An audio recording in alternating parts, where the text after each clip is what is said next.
do this. No clipping, no drama, only काम की बात मेहरा क्लासेस के साथ। नमस्कार दोस्तों, मेहरा क्लासेस में आप सभी का स्वागत करता हूं।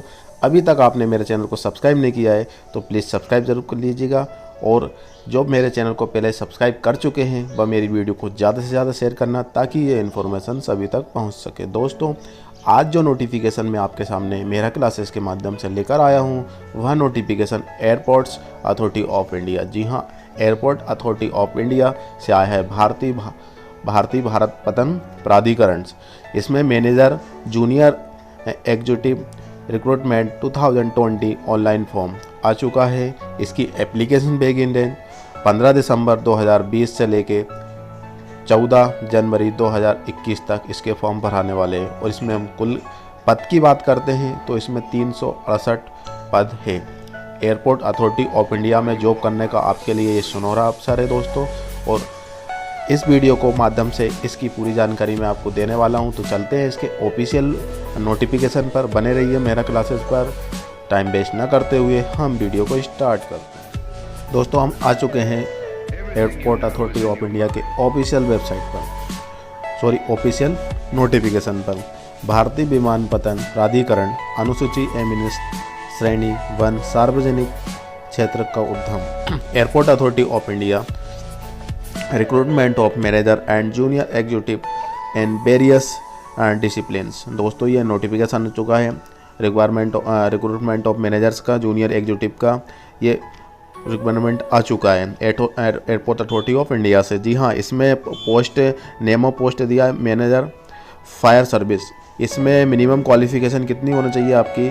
BE BTech degree in fire engineering, mechanical engineering, automobile engineering. ये आपकी इसमें ग्रेजुएशन होना चाहिए मैनेजर किस में? फायर सर्विस के लिए। ठीक है, इसमें एक्सपीरियंस मांगा गया है 5 years work experience in executive card in the field of fire service. इसमें टोटल पोस्ट 11 है। इसमें जनरल कैटेगरी के लिए 6, EWS के लिए 1, OBC कैटेगरी के लिए 3, SC कैटेगरी के लिए 1 और ST कैटेगरी के लिए यहाँ पे nil है, और PWD के लिए भी यहाँ पे कोई भी वैकेंसी नहीं है। अब मैनेजर टेक्निकल की बात करते हैं हम, तो इसमें क्वालिफिकेशन मांगा गया है BE BTech degree in mechanical of automobile engineering. इसमें भी 5 years का एक्सपीरियंस मांगा गया है इसी ट्रेड में, और टोटल पोस्ट है इसमें 2, और जनरल कैटेगरी के लिए 2 है, बाकी कैटेगरी में इसमें कोई वैकेंसी नहीं है। इसके बाद junior executive air traffic controls. इसमें bachelor degree of 3 years in experience, 3 years science with physics, जहाँ पे एक्सपीरियंस नहीं मांगा गया है दोस्तों। और मैथमेटिक्स और bachelors degree in engineering in any discipline, physics and mathematics should be subject in any one of semester curriculums. ठीक है, इसमें एक्सपीरियंस नहीं मांगा गया है, और जहाँ पे दिया है नो एक्सपीरियंस इज एसेंटियल्स। इसमें टोटल पोस्ट दे रखी है यहाँ पे 264, जनरल कैटेगरी के लिए यहाँ पे 107, और EWS के लिए 26, और OBC कैटेगरी के लिए 72, और SC कैटेगरी के लिए यहाँ पे 40, और ST कैटेगरी के लिए यहाँ पे 19 पोस्ट दे रखी है। इसके बाद जूनियर एग्जीक्यूटिव एयर ऑपरेशंस। इसमें graduate in science and MBA of 2 years during OR bachelor degree in engineering. इसमें भी कोई एक्सपीरियंस नहीं मांगा, ये आपकी क्वालिफिकेशन है। इसमें 83 टोटल पोस्ट है। जनरल कैटेगरी के लिए यहाँ पे 35, और इसके बाद EWS के लिए 8, SC कैटेगरी के लिए यहाँ पे 21, और ये दे रखे हैं। इसके बाद जूनियर एग्जीक्यूटिव टेक्निकल की BE और BTech मांगा गया है इसमें भी, और नो एक्सपीरियंस मांगा गया है इसमें, और टोटल पोस्ट इसमें 8 पोस्ट है। ठीक है, अब इसके फॉर्म कब से भराने वाले हैं इसमें भी हम बता देते हैं, क्योंकि मेन चीज़ होती है फॉर्म कब से भराएंगे और कब तक भराएंगे। ठीक है, तो इसमें बता रहे हैं अभी। और candidate from the private sector applying of the post of manager various discipline should be the drawing minimum CTC RS 11 lakh पर annum पर कट ऑफ डेट। ठीक है ना, इसके बाद हम आगे बढ़ते हैं।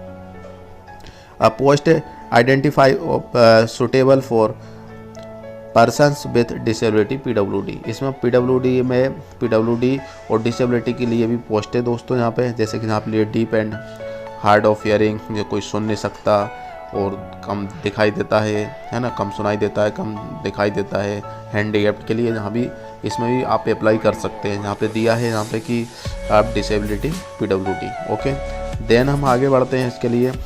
तो आपकी एज लिमिट कितनी दे रखी है? मैनेजर की लिए दे रखी है maximum age 32 years age on 30 November 2020। यहाँ पे आपकी 30 नवंबर तक आपकी 32 ईयर से कम होना चाहिए, ठीक है ना। इतनी तारीख तक 30 नवंबर तक आपकी कम से कम मैक्सिमम इतनी होना चाहिए, सॉरी मैक्सिमम है, मगर कि इससे ज़्यादा नहीं होना चाहिए। और जूनियर एग्जीक्यूटिव की बात करते हैं हम, तो यहाँ पे 27 ईयर एज 30 नवंबर तक 27 ईयर होना चाहिए 30 नवंबर तक, ये मैक्सिमम है आपकी। इससे कम हो सकती है, इससे ज़्यादा नहीं हो सकती है। इसके बाद छूट की बात करते हैं हम एज रिलेक्शन में। तो रिलेक्शन इन एज में बताया गया है कि आपको upper age limit relaxable of 10 years of PWD, 5 years of SC/ST and 3 years of OBC। जी हाँ, बिल्कुल PWD के लिए आप यहाँ पे आपको छूट भी मिल जाएगी। जैसे कि आपकी एज ज़्यादा है तो आपको 10 ईयर्स की छूट मिल जाएगी PWD में, और 5 ईयर्स में आपको SC/ST कैटेगरी के स्टूडेंट को बिल्कुल 5 ईयर्स का छूट मिल जाएगी, और OBC को यहाँ पे 3 वर्ष का छूट मिल जाएगी। इसके बाद हम आगे बढ़ते हैं। ये सब दे रखा है यहाँ पे कि एक सर्विसमैन, ये सब का जो एज इलेक्शन होता है सभी का थोड़ा बहुत सेम ही होता है, ठीक है, बाकी इसमें कुछ बताने का नहीं है। इसके बाद इम्पोर्टेंट डेट्स, आपका जो पेपर होने वाला है, आपका फॉर्म कब से भराएंगे, कब से नहीं भराएंगे, इसके बारे में ये जानकारी दे रहे हैं। तो opening date for online application, ये ऑनलाइन एप्लीकेशन मोड से इसका फॉर्म भराने वाले हैं, और ये फॉर्म 15 दिसंबर 2020 से स्टार्ट होंगे। 15 दिसंबर 2020 से इसके फॉर्म भरना स्टार्ट हो जाएंगे। इसके बाद last date for online application 14 January 2021 तक आप इसके फॉर्म भराएंगे। मतलब आपके पूरे टोटल 1 महीने तक इसके फॉर्म भराने वाले हैं।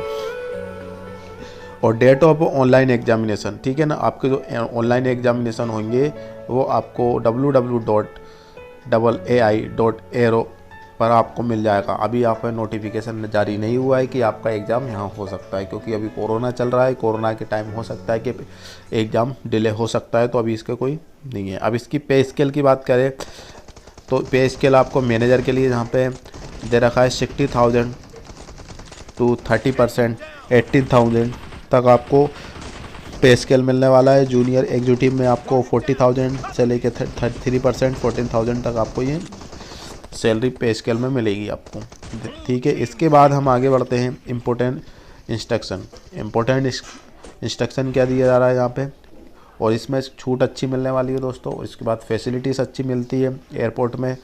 और इसके बाद यहाँ पे इंस्ट्रक्शन में बताया गया है कि only Indian national fulfilling eligibility criteria can apply for the above post candidate hood result final year examination awaited the allowed the appear in the online examination subject the condition that they will product the final result in time of documents verification। दोस्तों इसमें बताया गया है कि ये form भरने वाले हैं वो सिर्फ ओनली इंडियन के कैंडिडेट के लिए भारतीय होना चाहिए। भारतीय होने के साथ साथ उनकी जो डिग्री क्राइटेरिया मांगा गया है वो पूरा कंप्लीट होना चाहिए। ऐसा नहीं होना चाहिए कि वो आपका रनिंग चल रहा है, ठीक है, उसमें आपका पूरा क्लियर होना चाहिए। इसके बाद age experience all other eligibility criteria shall be the record and 30 November तक 2020 तक आपके जितने भी रिकॉर्ड है, एक्सपीरियंस है और आपके सर्टिफिकेट है, सब आपके 30 नवंबर तक पूरे कंप्लीट हो जाना चाहिए। ऐसा नहीं कि 30 नवंबर के बाद आपकी एज है और इसके बाद आपके डॉक्यूमेंट्स है, आपका एक्सपीरियंस है, ये बाद में कंप्लीट हो। आपके इतने तारीख तक सारे कंप्लीट हो जाना चाहिए। इसके बाद इसमें कुछ नहीं है। और इसके बाद हम आगे बढ़ते हैं। इसमें सब बताया गया है, पूरा इंस्ट्रक्शन है। सिलेक्शन प्रोसेस बता देते हैं। सिलेक्शन प्रोसेस की बात करते हैं तो before applying for the post the candidate should ensure that he she fulfill the eligibility and other norms mentioned in the advertisement में फर्सिंग of wrong false information will lead of disqualification and AI will not be the responsible for any question. दोस्तों यहाँ पे बताया गया है कि आपको जो जानकारी देना बिल्कुल 100% सही देना है। यदि आपकी कोई भी इन्फॉर्मेशन गलत साबित होती है तो जिसके ज़िम्मेदार आप हो सकते हैं, आप पे कार्रवाई हो सकती है और आपको डिस्क्वालीफाई किया जा सकता है। तो आप जो भी फॉर्म भरते टाइम जैसे एक्सपीरियंस कम है तो आप हो सकता है कि पूरा डाल दिए उसमें डेट, तो ऐसा नहीं करना है। आपका जो फुलफिल आपको इंस्ट्रक्शन बता दिया है कि आपके अंदर पूरा क्राइटेरिया है तो आप फॉर्म डालिए, अदरवाइज़ आपकी पूरा कंप्लीट नहीं हुआ क्राइटेरिया तो आपको डिस्क्वालीफाई कर दिया जाएगा एआई के माध्यम से। इसके बाद आगे बढ़ते हैं जहाँ पे on the basic of the detail furnished application from the candidates shall be called of online examination and admit card shall be issued them the according the admit card online examination of sent the eligible candidate they are the registered email IDs only। अब यहाँ पे आपका जो आने वाला है आपका admit card form fill करने के बाद, तो आपका वो एडमिट कार्ड कब आएगा? आपको जब नोटिफिकेशन आपको इसके माध्यम से मिल जाएगी एआई के माध्यम से एयरपोर्ट अथॉरिटी ऑफ इंडिया की वेबसाइट पे, देन आपकी जो ईमेल आईडी रजिस्टर्ड कराएंगे उस पर आपका एडमिट कार्ड भेज दिया जाएगा। ठीक है, इसमें बताएगा। तो इसके बाद इसमें कुछ नहीं है दोस्तों, आपका ये सिलेक्शन प्रोसेस तो आगे की बात है। तो उम्मीद करता हूँ कि ये वीडियो आपको पसंद आई होगी, और यदि पसंद आई है तो प्लीज़ सब्सक्राइब कीजिए, लाइक कीजिए और मेरी वीडियो को ज़्यादा से ज़्यादा शेयर करना। तो दोस्तों आज के लिए ये वीडियो यहीं पे एंड करते हैं। नए टॉपिक के साथ, नए वीडियो के साथ मिलते हैं एक ब्रेक के बाद। जब तक के लिए जय हिंद, वंदे मातरम, भारत माता की जय।